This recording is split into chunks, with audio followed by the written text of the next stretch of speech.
Residence degli Ulivi, l'incanto della natura per chi vive in città. Telefono 0962 96 4192 348 01 17 609.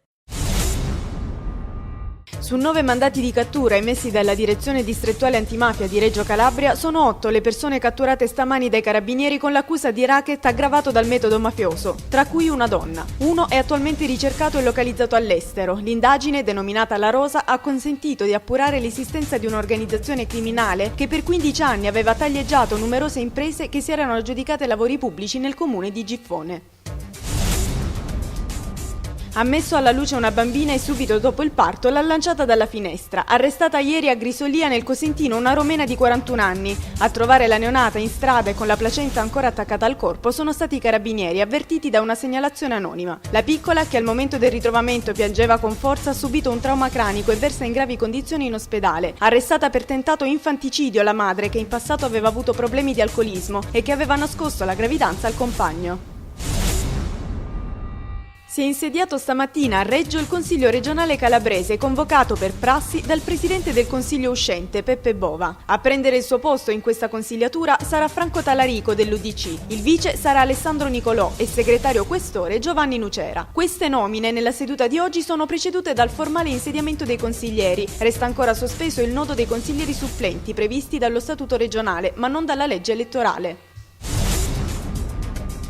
Si sono aperti ufficialmente ieri pomeriggio i solenni festeggiamenti del patrono della Calabria, San Francesco di Paola. Ad accendere la lampada votiva il nuovo governatore della Calabria, Giuseppe Scopelliti. A presenziare la cerimonia il vescovo di Locri Gerace, Monsignor Giuseppe Fiorini Morosini. La festa patronale tanto attesa si protrarrà per 3 giorni consecutivi, dal 2 al 4 maggio, e come ogni anno saranno molti i pellegrini, devoti e visitatori che affolleranno le chiese e visiteranno la tradizionale fiera.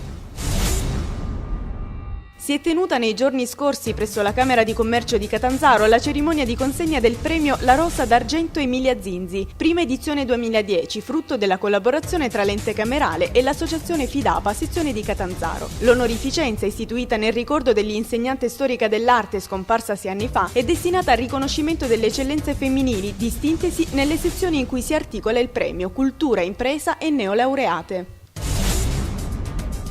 È stato il gruppo musicale dei Marvanza Reggae Sound ad aprire quest'anno il concertone del 1° maggio a Roma, di fronte alla cornice suggestiva di 700.000 persone accorse alla manifestazione promossa dai sindacati nazionali. Il gruppo di Monasterace ha proposto 2 sue hits, con le quali ha vinto il concorso 1° maggio tutto l'anno. La pattuglia calabrese è stata completata da Beppe Voltarelli, ex leader del Parto delle Nuvole Pesanti, che più volte ha fatto capolino sul palco. È stata una giornata dedicata soprattutto ai bambini, quella svoltasi ieri mattina sul lungomare di Crotone, una manifestazione all'aperto, senza auto e con tante attrazioni. Questa è la ricetta di 100 strade per giocare, promossa da Legambiente in collaborazione con il Comune e con numerose associazioni operanti in città. Nell'iniziativa sono state coinvolte anche molte scuole cittadine. Alla Lega Navale ad aprire la manifestazione le maggiorette del 10° circolo e l'esibizione di un gruppo di skater e balli hip hop.